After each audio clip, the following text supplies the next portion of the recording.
मैं प्रभु का धन्यवाद करता हूँ आज के इस वचन के लिए। सचमुच हमें हर दिन प्रभु यीशु मसीह के समान बनते जाना है और पिता से प्रार्थना करनी है कि जहाँ कहीं भी उस विषय में कमी या घटी हमारे जीवन में आती है, हमें उसे दूर कर कर हर दिन प्रभु के समान बनना। सचमुच इस वचन से मुझे बहुत आशीष मिली है। और पिछले दिनों में जब नए वर्ष के विषय में मैं जब सोच रहा था कि प्रतिदिन प्रतिवर्ष क्यों प्रभु एक नया वर्ष हमें देता है और उसमें लेकर जाता है, तो आज फिर इस वचन से प्रभु ने मुझसे बात की कि हर दिन मसीह की समानता में बढ़ने के लिए प्रभु हमें प्रति वर्ष एक नया वर्ष देता है और एक नए वर्ष में प्रवेश करने के लिए सहायता करता है। और मैं जब सोच रहा था तो उसी विषय में प्रभु ने मुझसे भी बात की थी। वो थी लूका उसका 13 अध्याय उसका 6 से लेके 9 वचन तक कि क्यों प्रभु हमें प्रति वर्ष एक नया वर्ष में प्रवेश करने के लिए अनुमति देता है और हमें सही सलामत उसमें लेकर जाता है। तो मैं पढ़ रहा था उसमें, तो वहां लिखा है, फिर उसने यह दृष्टांत भी कहा कि किसी की अंगूर की बारी में एक अंजीर का पेड़ लगा हुआ था। वह उसमें फल ढूंढने आया परंतु न पाया। तब उसने बारी के रखवाले से कहा, देख 3 वर्ष से मैं इस अंजीर के पेड़ में फल ढूंढने आता हूँ परंतु नहीं पाता। इसे काट डाल कि यह भूमि को भी क्यों रोके रहे। उसने उसको उत्तर दिया कि हे स्वामी, इसे इस वर्ष तो और रहने दे कि मैं इसके चारों ओर खोद कर खाद डालूं, तो आगे को फले तो भला, नहीं तो उसे काट डालना। इस वचनों से प्रभु ने मुझसे बात की कि प्रतिवर्ष प्रभु हमें फल ढूंढने के लिए आता है और जब वो नहीं पाता तो एक समय ऐसा आएगा कि वो उसे काट डालेगा, हमें एक पेड़ के रूप में हमें काट डालेगा। तो मुझे ये वर्ष वचन से बहुत ही प्रभु ने एक चेतावनी की तरह भी दिया और एक प्रोत्साहन की तरह भी कि मुझे हर वर्ष एक प्रभु के और करीब आना है और अपने जीवन में और फल लेकर आना है। तो मैं किस तरह से फल ला सकता हूँ प्रभु के लिए, जब मैं ये सोच रहा था और इस विषय में विचार कर रहा था, तो प्रभु ने फिर एक बार मुझसे यिर्मयाह की किताब उसका 17 अध्याय उसका 5 से लेके 8 वचन तक प्रभु ने मुझसे बात की। और वहां पर लिखा है, यहोवा यो कहता है, श्रापित है वह पुरुष जो मनुष्य पर भरोसा रखता है और उसका सहारा लेता है, जिसका मन यहोवा से भटक जाता है। वह निर्जल देश के अधमुए पेड़ के समान होगा और कभी भलाई न देखेगा। वह निर्जल और निर्जन तथा लोनछाई भूमि पर बसेगा। और 7 वचन कहता है, धन्य है वह पुरुष जो यहोवा पर भरोसा रखता है, जिसने परमेश्वर को अपना आधार माना हो। वह उस वृक्ष के समान होगा जो नदी के तीर पर लगा हो और उसकी जड़ जल के पास फैली हो। जब घाम होगा तब उसको न लगेगा, उसके पत्ते हरे रहेंगे और सूखे वर्ष में भी उनके विषय में कुछ चिंता न होगी, क्योंकि वह तब भी फलता रहेगा। तो यहाँ पर प्रभु ने बताया मुझे कि मैं किस तरह फल ला सकता हूँ। अगर मैं मनुष्य का सहारा लेता हूँ या मनुष्य के ऊपर भरोसा करता हूँ, तो मैं एक सूखी हुई भूमि की तरह, पेड़ की तरह हो जाऊंगा। जहाँ पर 6 वचन में हम देखते हैं कि वह निर्जल देश के अधमुए पेड़ के समान होगा और कभी भलाई न देखेगा। वह निर्जल और निर्जन तथा लोनछाई भूमि पर बसेगा।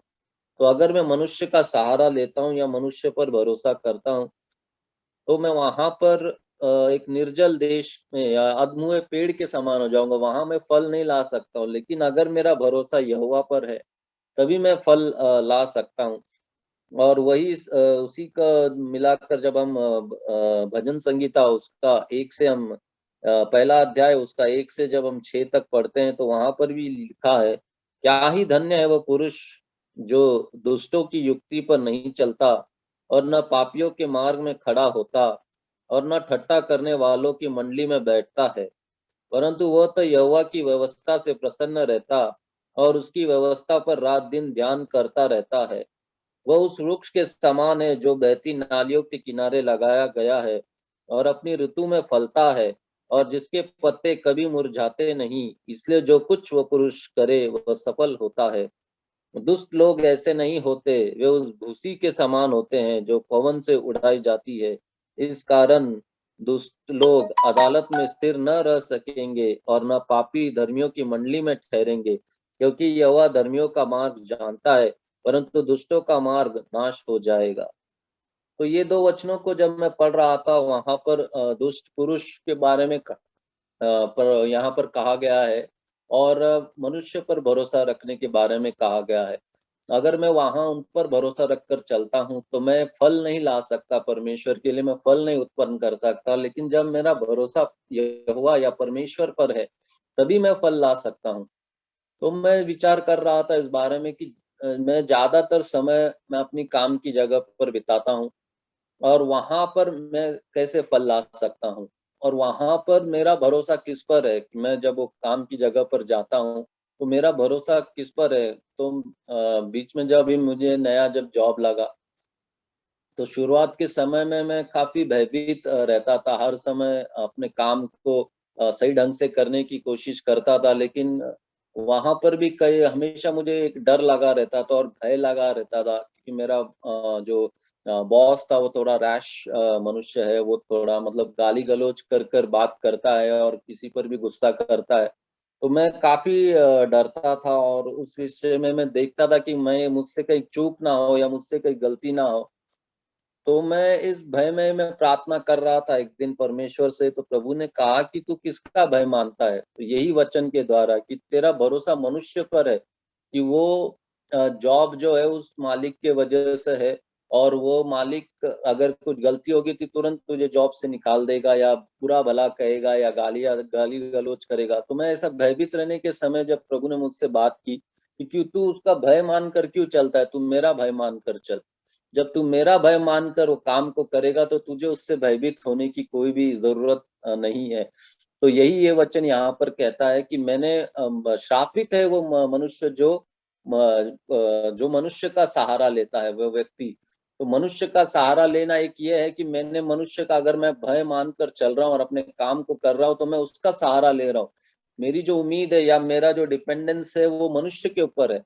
लेकिन वहाँ पर अगर मैं परमेश्वर का सहारा लेता हूँ या परमेश्वर का भय मानकर चलता हूँ और परमेश्वर पर विश्वास करता हूँ, तब मैं एक फल ला सकता हूँ उस जगह पर, और मुझे फिर उससे भयभीत होने की कोई ज़रूरत नहीं है। क्योंकि परमेश्वर, हम प्रार्थना जब काम के लिए करते हैं, जब हमारे पास काम नहीं होता है, तो परमेश्वर ही है जो हमें काम दिलाता है या जॉब दिलाता है। तो फिर हम तुरंत ही जब जॉब मिल जाता है, तो हम मनुष्य का सहारा लेने लग जाते हैं। तो वहाँ पर ये वचन कहता है कि जब उस उनका सहारा लेते हैं तो हम श्रापित है। तो मैंने क्यों उसका सहारा लेना है, जबकि यहोवा या परमेश्वर ने मुझे, मेरे प्रभु ने मुझे ये जॉब दिलाया है। तब मैंने उससे भयभीत नहीं होना चाहिए। मैंने अपना काम परमेश्वर का भय मानकर चल करना चाहिए, ना कि उसका भय मानकर कि जब वो, जैसे हम इफिसियों 6 अध्याय उसका 6 से 7 में भी हम पढ़ते हैं कि मनुष्य को प्रसन्न करने वाले के समान दिखाने के लिए सेवा न करो, पर मसीह के दासों के समान मन से परमेश्वर की इच्छा पर चलो, और उस सेवा को मनुष्य की नहीं परंतु प्रभु की जानकर सच्चे हृदय से करो।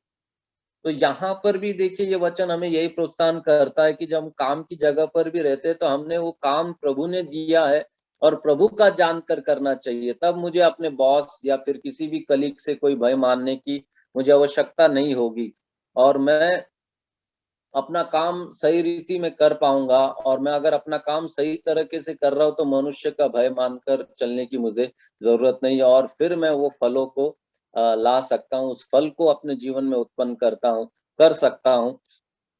तो यही मैंने वहाँ पर प्रभु ने मुझसे इन वचनों के द्वारा बात की और मैंने ये सीखा।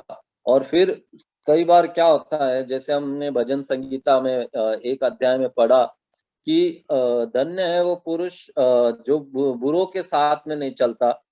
उसको हम पढ़ेंगे, वहां पर लिखा है कि धन्य है वो पुरुष जो दुष्टों की युक्ति पर नहीं चलता और न पापियों के मार्ग में खड़ा होता है और न ठट्ठा करने वालों की मंडली में बैठता है। तो यहाँ पर भी हम देखते हैं कि जब हम काम की जगह पे होते हैं, तो जैसे मैं अपने जीवन से ही देख रहा था कि मेरा सैलरी उस जगह पर बहुत ही कम था।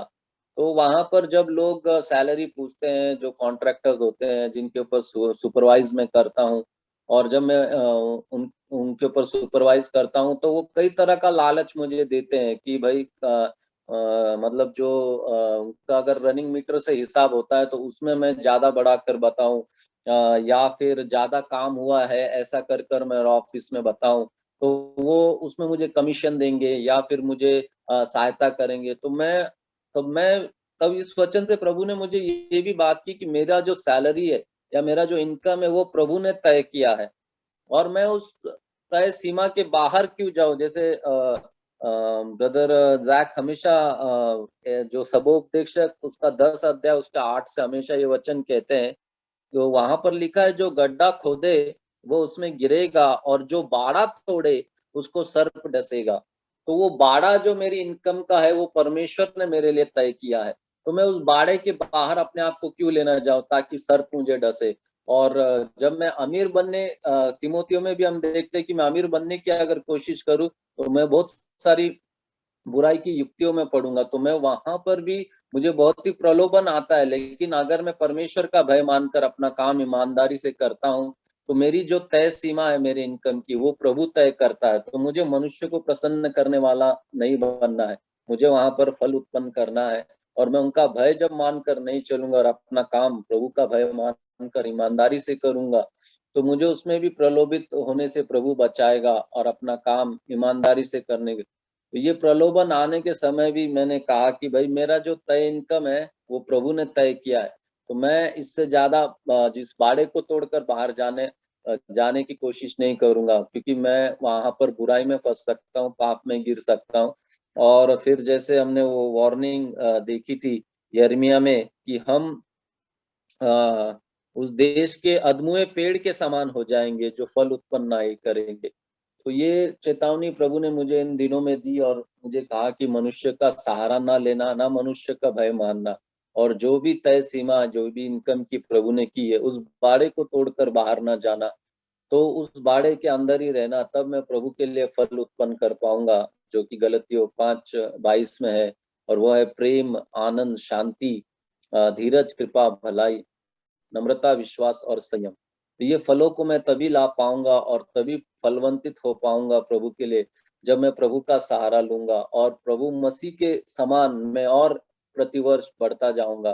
तो आज भी जो वचन था कि हमें मसीह की समानता में हर दिन है या प्रतिवर्ष बढ़ता जाना है, तो वहां पर भी अगर हम मनुष्य का भय नहीं मानकर परमेश्वर का भय मानकर, क्योंकि प्रभु यीशु मसीह भी कभी भी मनुष्य का भय नहीं माना उन्होंने, वो हमेशा आज भी जैसे बीजू भाई ने बताया कि हमेशा अपने पिता की ओर देखकर चलते थे और हमेशा उन्हीं की इच्छा को अपने जीवन में पूरा करना चाहते थे। तो आज भी वो वचन और ये वचन से मुझे बहुत प्रोत्साहन किया कि मनुष्य का भय मानकर या मनुष्य का सहारा लेकर मुझे नहीं चलना है, मुझे परमेश्वर का सहारा लेना और उसका भय मानकर ही मैंने चलना है।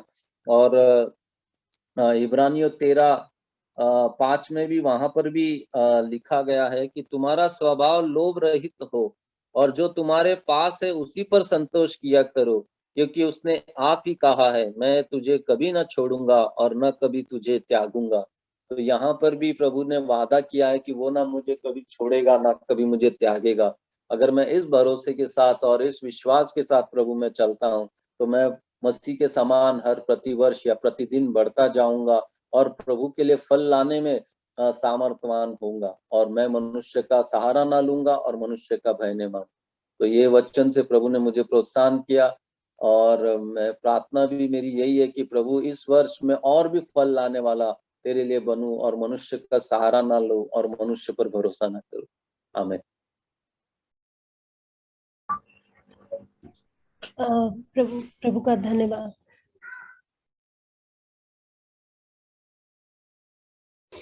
मैं प्रभु का धन्यवाद करती हूँ।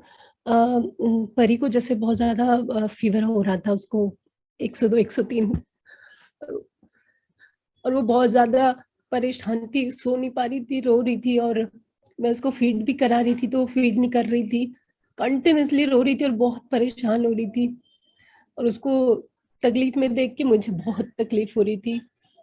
और थोड़ी देर बाद मुझे प्रभु ने याद दिलाया कि कैसे एक माँ होने के नाते मैं अपने बच्चे को दर्द में नहीं देख सकती, तो पिता को कितना दर्द हुआ होगा जब उसने यीशु मसीह को उस क्रूज पर हमारे लिए दिया होगा।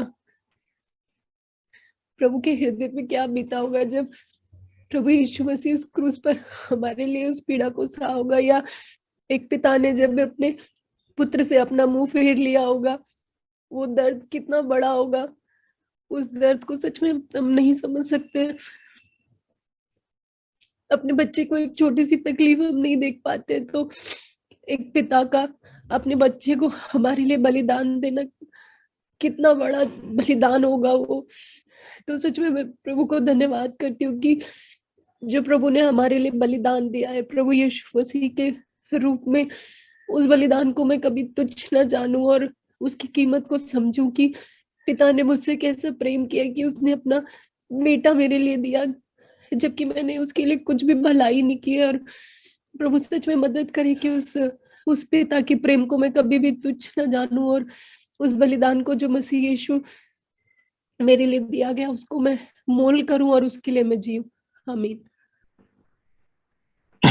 I thank God for the word which we heard today.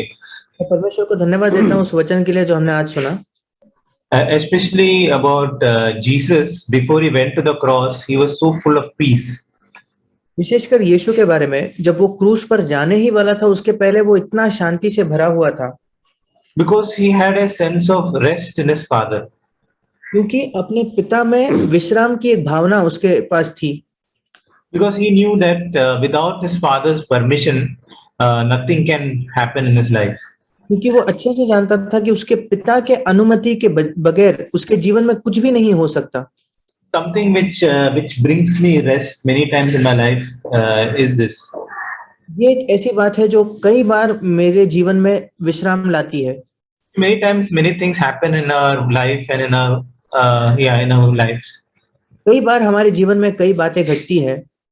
Many things happen by surprise. We didn't expect it, or it comes as a shock to us. और कई चीजें अचानक होती है और हमने कभी उसकी अपेक्षा नहीं की थी और हम उन बातों को अचानक देखकर अचंभित होते हैं। But that same thing was not a shock to my heavenly Father. पर वो बात मेरे स्वर्गीय पिता के लिए कोई अचानक नहीं हुई या वो उसको देखकर अचंभित नहीं हुआ। He knew it from the beginning, and he has planned everything for me from the beginning for that incident. वो तो आरंभ से उसे जानता था और उस परिस्थिति के लिए मेरे जीवन में सारी बातों की योजना उसने आरंभ से ही कर रखी है। And that brings lot of rest in my heart whenever I face any challenging situations. और वो मेरे हृदय में बहुत ज्यादा विश्राम लाता है जब कभी मैं चुनौती भरे परिस्थितियों का सामना करता हूं तब। And we read today in Jeremiah chapter 17. और आज हमने यिर्मयाह 17 में भी पढ़ा, in verse 8. उसका 8वां वचन। One of the things which it says about people who trust in God is, it does not fear when heat comes. और ऐसे लोग जो प्रभु में भरोसा रखते हैं उनके विषय में एक बात ये लिखी है कि brother can you repeat? It does not fear when heat comes. जब धूप होगी तो वे डरेंगे नहीं। Its leaves are always green. उसके पत्ते हरे रहेंगे हर समय। And it has no worries in the year of drought. और सूखे वर्ष में भी उनके विषय में कुछ चिंता न होगी। Yeah, so even if this year there is a lot of calamities or some situations of drought in my life, I will not fear, I will not be worried, because God is, I am trusting in my God. और इसलिए यद्यपि इस साल मेरे जीवन में कई कठिनाइयां हो, कई आपत्ति भी आए, फिर भी मैं विश्राम में रहूंगा क्योंकि मैं प्रभु में भरोसा रखे हुए हूँ। Amen. आमीन। From Psalm 3, really God encouraged me last week. और पिछले हफ्ते भजन संहिता 30 अध्याय से परमेश्वर ने सचमुच मुझे प्रोत्साहित किया। This Psalm David wrote, and और ये भजन है जो दाऊद ने लिखा है। there was a situation in his life that he had to leave the palace and fled to the wilderness from his son Absalom. और ये उसके जीवन के उस समय की परिस्थिति है जब उसको अपना राजमहल छोड़कर बाहर भागना पड़ा अपने ही पुत्र अबशलोम की वजह से। So he is telling in verse 1, "Oh Lord, I have so many enemies, so many are against me." और पहले वचन में वो कहता है, हे यहोवा, मेरे सताने वाले कितने बढ़ गए हैं, वे जो मेरे विरुद्ध उठते हैं बहुत है। And so many are saying God will never rescue him. और बहुत से मेरे प्राण के विषय में कहते हैं कि उसका बचाव परमेश्वर की ओर से नहीं हो सकता। Such a situation he was facing, and he was in the wilderness, and that time he is saying in verse 3, but you, O Lord, are a shield around me. You are my glory, the one who holds my head high. और वो ऐसे परिस्थिति का सामना कर रहा था, मरुभूमि में वो था। उस समय वो तीसरे वचन में कहता है, परंतु हे यहोवा, तू तो मेरे चारों ओर मेरी ढाल है, तू मेरी महिमा और मेरे मस्तक का ऊंचा करने वाला है। In that place, in the night, I was thinking he was full pitch dark, and there is no light. If they put something, if they burn, their enemy can find them. So they are sitting in darkness, and और उस समय मैं सोच रही थी कि जब अंधेरे के समय होगा, रात में, वो बिल्कुल अंधेरे में बैठे, क्योंकि अगर वो कोई आग जलाते हैं रोशनी के लिए तो उनके शत्रु उनको देख पाएंगे, इसलिए वो पूरे घोर अंधकार में बैठे हुए थे। So many animals are walking around, and snakes, many creatures, crawling things can bite them. Such a situation he was. और कई जानवर वहां घूम रहे होंगे, कई सांप होंगे जो उन्हें डस सकते थे, और एक ऐसे परिस्थिति में वो था। Still, so that time he was praying to God, Lord, you are shield around me. और उस समय वो प्रभु को प्रार्थना कर कर कहता है, हे प्रभु, तू मेरी और मेरे चारों ओर मेरी ढाल है। Not only a shield is only protecting a soldier from the friend, but for him, he know that God is the shield around him. और जो वास्तविकता में जो एक ढाल होती है, वो तो केवल सामने से हमें सुरक्षा देती है, पर वो जान गया था कि प्रभु उसके चारों ओर रहने वाली एक ढाल थी। And he was so confident that God is his glory. और वो इतना इस बात में उसे हियाव था, हिम्मत थी कि परमेश्वर ही उसकी महिमा है। And one who holds my head high.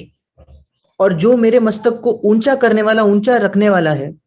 We know that same situation God turned, and God defeated all his enemies, and brought him back to the palace and to sit in the throne. और हम जानते हैं उसी समय परमेश्वर ने पूरे परिस्थिति को उल्टा कर दिया, उसके शत्रुओं को हराकर उसे फिर एक बार वो उस अपने घर, अपने राजमहल लेके आया, और उस सिंहासन पर वो फिर एक बार बैठा। I was really encouraged that we don't have any physical enemies, but we have so many enemies really fighting against us, to our family, our relationship with our husband and wife, our children, and all these many. This Satan and his hosts are fighting continuously against us, but we also can have this type of confidence in our God, that he is the shield and he is the glory. He is my glory, and he will lift my head high. और हमारे आज तो कोई शारीरिक शत्रु नहीं है, पर मैं सोच रही थी कि आज भी हमारे परिवार है, हमारे बच्चे हैं, और हमारे पति या पत्नी हो सकते हैं। इतने सारे क्षेत्रों में शैतान और उसकी सारी जो दुष्ट आत्माएं हैं, निरंतर वो हमारे खिलाफ एक लड़ाई करते हैं। और मैं सोच रही थी कि हमारे पास भी आज बिल्कुल ऐसे ही प्रकार की एक हियाव या एक हिम्मत हो सकती है कि परमेश्वर ही मेरी ढाल है, और वो ही मेरी महिमा है, और वो ही मेरे सिर को ऊंचा उठाएगा। So he will not allow me to be put to shame. और वो बिल्कुल ये अनुमति नहीं देगा कि मुझे लज्जा का सामना करना पड़े। He will give me victory, whatever way the Satan is fighting against me, he will give me the victory. और वो मुझे विजय देगा, चाहे किसी भी प्रकार शैतान क्यों ना मेरे विरुद्ध लड़ता हो, वो मुझे विजय देगा। And in this again, that verse 5, he wrote, I lay down and slept, yet I woke up in safety, for the Lord was watching over me. फिर एक बार वो 5वें वचन में कहता है, मैं लेटकर सो गया, फिर जाग उठा, क्योंकि यहोवा मुझे संभालता है। And verse say, I am not afraid of 10,000 enemies who surround me on every side. और छठा वचन कहता है, मैं उन 10,000 मनुष्यों से नहीं डरता जो मेरे विरुद्ध चारों ओर पांति बांधे खड़े हैं. He was in such a fearful situation, and he was not at all afraid of any of these things, and he could lay down and sleep. वो ऐसे भयानक और डरावने परिस्थिति में था, उसके बावजूद वो न डरते हुए लेटकर सो गया. Because he knew that the Lord is watching over him. क्योंकि वो जानता था कि प्रभु उसे देख रहा है. In Psalm 4 verse 8 also is in peace I will both lie down and sleep. और भजन 4 उसके 8वें वचन में भी लिखा है, मैं शांति से लेट जाऊंगा और सो जाऊंगा. For you alone, O Lord, make me to dwell in safety. क्योंकि हे यहोवा केवल तू ही मुझको एकांत में निश्चिंत रहने देता है. He was so much confident that God is the one who is watching over him, and he is the one who is making him to dwell in safety. उसके पास इतना हियाव था कि परमेश्वर ही है जो उस पर नजरें बनाए रखे है और वो ही है जो उसे सुरक्षा में रखता है. I was thinking how secure places we are living. Still, how many fears coming in our mind. और मैं सोच रही थी कि कितने ही सुरक्षित जगह हम रहते हैं, उसके बावजूद कितने डर हमारे मन में आते हैं. I was asking God, Lord, I also want to have this kind of faith in you, that you are the one who is watching over me in any situation. और मैं सोच रही थी कि प्रभु मैं भी तुझ में यही विश्वास चाहती हूँ कि तू हर एक परिस्थिति में मुझ पर देख रहा है, मेरी सुरक्षा कर रहा है. Help me to reach that place where nothing make me to fear. और मेरी सहायता कर कि मैं उस जगह पहुंचूं जहां कोई भी परिस्थिति की वजह से मैं नहीं डरूंगी. David has not having the Holy Spirit, and he could have to reach such a height. When God gave me fill me with the Holy Spirit, how much more I can live in confidence in God. जब दाऊद के पास पवित्र आत्मा से भी वो नहीं भरा था, तब भी अगर वो ऐसी ऊंचाइयों तक पहुंच पाया, तो जब परमेश्वर ने मुझे अपने पवित्र आत्मा से भरा है, तो कितना अधिक मैं उसमें हियाव के साथ, हिम्मत के साथ रह सकती हूँ. I want to come to this kind of rest and peace in my life in whatever situation I am facing. इस प्रकार के विश्राम और शांति में मैं अपने जीवन में भी आना चाहती हूँ, चाहे किसी भी परिस्थिति का क्यों ना मैं सामना कर रही हूँ.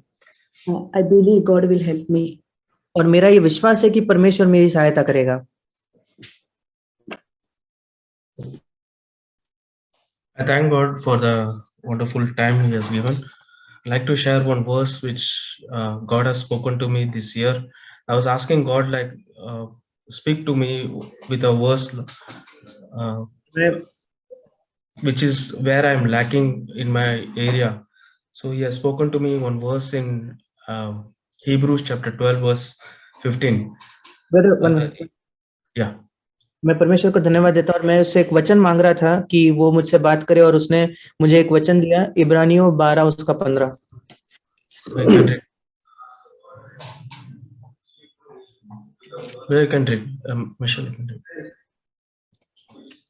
ध्यान से देखते रहो, ऐसा ना हो कि कोई परमेश्वर के अनुग्रह से वंचित रह जाए, या कोई कड़वी जड़ फूटकर कष्ट दे और उसके द्वारा बहुत से लोग अशुद्ध हो जाए.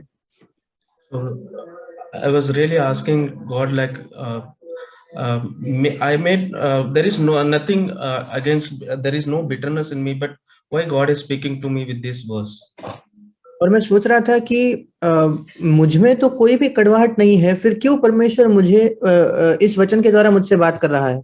God, speak to me if there is any bitterness, really there is any bitterness where I might not be knowing, but there is inside my heart.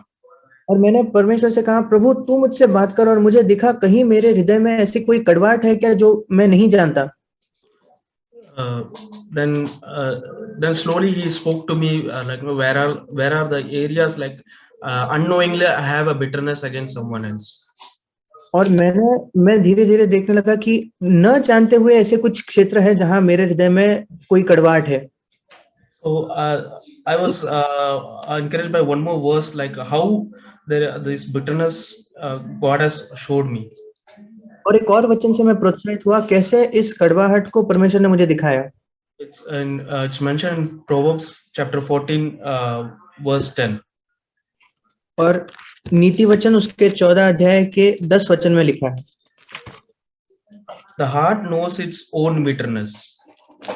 मन अपना ही दुख जानता है, इंग्लिश में लिखा है अपनी ही कड़वाहट को जानता है। So really God spoke to me, and it was it's just not just a word God spoke to me, but there was in my past there was some bitterness in my heart. और परमेश्वर ने मुझसे इससे बात की, और ना केवल वो, मेरे बीते हुए समय में मेरे हृदय में कुछ कड़वाहट भी था। So I just asked God, like, I want to repent for that, Lord. Unknowingly I might have bitterness against someone else. Please forgive me for that. और मैंने परमेश्वर से कहा कि प्रभु, न जानते हुए शायद मेरे हृदय में किसी और के प्रति कोई कड़वाहट रही होगी, कृपया उसके लिए मुझे क्षमा करिए। So there is one more last thing which God he has spoken to me with one good example in the Old Testament. और एक और आखिरी वचन है, परमेश्वर ने मुझसे एक अच्छे उदाहरण से बात की पुराने नियम से। So this is how unknowingly or knowingly this might have happened in my past. और कैसे ये जानते हुए या शायद अनजाने से मेरे पहले के जीवन में ये हुआ होगा। So this is a story of David's life. We know that David was God's own heart. और ये दाऊद के जीवन की एक कहानी है। हम जानते हैं कैसे दाऊद एक ऐसा व्यक्ति था जो बिल्कुल परमेश्वर के हृदय के अनुसार एक व्यक्ति था। Yet we know that he committed adultery, and God forgave him for that also. और उसके बावजूद हम जानते हैं कि उसने व्यभिचार किया, और उसके लिए भी परमेश्वर ने उसे क्षमा किया। But there is one more thing where David's life was he might have not known, or he might done knowingly, which was against God as per New Testament, New Covenant. और एक और बात थी जो शायद दाऊद ने जाने अनजाने में परमेश्वर के खिलाफ की, नए नियम के मापदंडों के हिसाब से। I'll keep it very short. It is a very long story, but I will keep it very short. It's mentioned in 1 Kings chapter 2. और पहला राजा उसके दूसरे अध्याय में ये कहानी है। It is about the David's last days where he was about to going to die. और ये दाऊद के अंतिम दिनों के बारे में है जब वो मरने ही वाला था। We can read it afterwards whenever you have time. We can read from chapter 2 verse 1 to 10. और बाद में हम दूसरा अध्याय का 1 से 10 वचन जब भी हमें समय हो हम पढ़ सकते हैं। Before he was going to die, he called up his son Solomon, as we know that Solomon was made king for Israel. और मरने के पहले उसने अपने बेटे सुलेमान को बुलाया, जिसको इस्राएल का राजा नियुक्त किया गया था। And he before he was going to that moment he was going to die, he just called up Solomon and he told something to Solomon. और मृत्यु से पहले उसने सुलेमान को बुलाकर कुछ कहा। In verse 8 it says that you can read, brother. You can read it in Hindi. और 8वें वचन में लिखा है, फिर सुन, तेरे पास बिन्यामीनी गेरा का पुत्र बहरूमी शिमी रहता है। जिस दिन मैं महनेम को जाता था, उस दिन उसने मुझे कड़ाई से शाप दिया था, पर जब वो मेरी भेंट के लिए यरदन को आया, तब मैंने उससे यहोवा की ये शपथ खाई कि मैं तुझे तलवार से न मार डालूंगा। And verse 9 also. और 9वां वचन कहता है, परंतु अब तू इसे निर्दोष न ठहराना, तू तो बुद्धिमान पुरुष है, तुझे मालूम होगा कि उसके साथ क्या करना चाहिए, और उससे उस पक्के बाल वाले का लहू बहाकर उसे अधोलोक में उतार देना। So this is about Shimei who was cursed him, so he wanted him to be dead. और ये शिमी के बारे में था जिसने दाऊद को शाप दिया था, और दाऊद चाहता था कि उसको मार दिया जाए। And there is one more other person also he wanted him to dead, is mentioned in verse 5. और एक और व्यक्ति भी था जिसको दाऊद मारना चाहता था, जो 5वें वचन में लिखा है। That is Joab. वो था योआब। So Joab was a high commander in his army. और योआब जो था वो उसकी जो आर्मी थी उसमें वो कमांडर था। He was a very long time he was serving in his armies. और लंबे समय तक दाऊद की सेना में वो सेवा कर रहा था। But that all didn't matter. Only what matter was he was hurted by these both person. और इन सारी बातों से दाऊद को कोई फर्क नहीं पड़ा, उसको एक ही बात थी कि इन दो लोगों ने मुझे चोट पहुंचाई है। In earlier, if you read in earlier thing, it was like he said that I will not kill you. और शुरुआत में अगर हम पढ़े तो वो कहता है कि मैं तुम्हें नहीं मारूंगा। He promises that to before God that I will not kill with my sword. और ये प्रभु के सामने वो शपथ खाता है कि मैं अपने तलवार से इनका न्याय नहीं करूंगा, इन्हें नहीं मारूंगा। So that it means that he has forgiven them. इसका ये मतलब है कि उसने उन्हें क्षमा किया है। But here we see that he asked his son Solomon to kill both of them. पर यहाँ हम देखते हैं कि वो अपने बेटे सुलेमान से कहता है कि वो दोनों को मार दे। So I really was encouraged by like I might have forgive my whoever has hurted me, but inside there is something bitterness against them. और इससे मैं देख रहा था कि शायद मेरे हृदय में मैंने कुछ लोगों को क्षमा किया है, पर अंदर उनके खिलाफ मेरे दिल में कोई कड़वाहट हो सकती है। I may say it outwardly that I have forgiven you, but there is some bitterness in my heart against them. शायद बाहरी तौर पर तो मैं कहूंगा कि मैंने तुम्हें क्षमा कर दिया है, पर अंदर उनके खिलाफ कोई कड़वाहट मेरे हृदय में हो सकती है। Here in David was in old covenant, God have forgiven him. और दाऊद तो पुराने नियम के अधीन, पुरानी वाचा के अधीन था, इसलिए परमेश्वर ने उसे क्षमा किया। But what we are into new covenant, what God Jesus is commanding us to forgive completely from inside from our heart. पर हम जो नई वाचा में है, यीशु हमसे कहता है कि हम पूरी तरीके से हमारे हृदय से लोगों को क्षमा करें। So this is what God is teaching me this year, that you might have forgiven them, those who have hurted you, but there is some bitterness inside in your heart. और इस साल प्रभु मुझे यही सिखा रहा है कि शायद मैंने लोगों को क्षमा तो किया है, पर अंदर मेरे हृदय में कोई कड़वाहट हो सकती है। So I have to completely see in my heart, is there any bitterness, is there any small bitterness against them? और मुझे पूरी तरीके से अपने हृदय में देखना है कि उनके खिलाफ कहीं छोटी सी कड़वाहट भी मेरे हृदय में न रह गई हो। That bitterness can lead into a root and it can become like a tree. और वो कड़वाहट की जो छोटी जड़ है वो बड़ा पेड़ बन सकती है। So that can destroy my whole body. और वो मेरे पूरे शरीर का नाश कर देगी। So just last verse he says that in verse 10 said then after before he commands his Solomon and the moment he says and he dies there.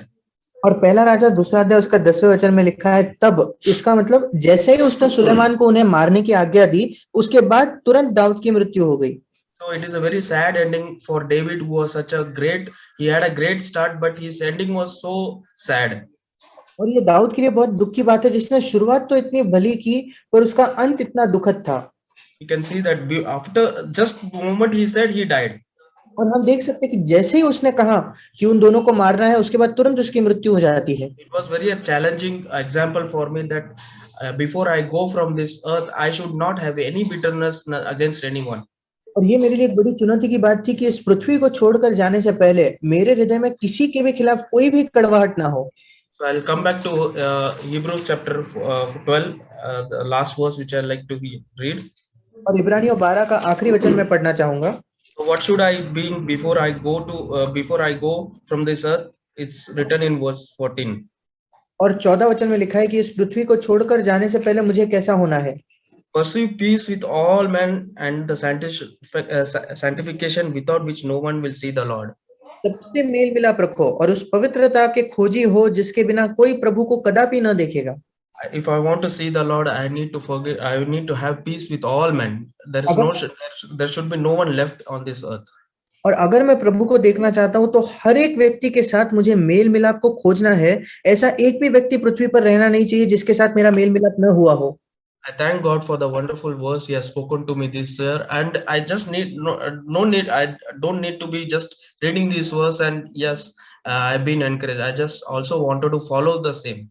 और मैं परमेश्वर को धन्यवाद देता हूं कि उसने इस वचन के द्वारा मुझे बात की, और मेरे लिए ये पर्याप्त नहीं है कि मैं केवल इन वचनों को पढ़कर कहूं कि मैं आशीषित हुआ, पर मैं उस पर चलना भी चाहता हूं।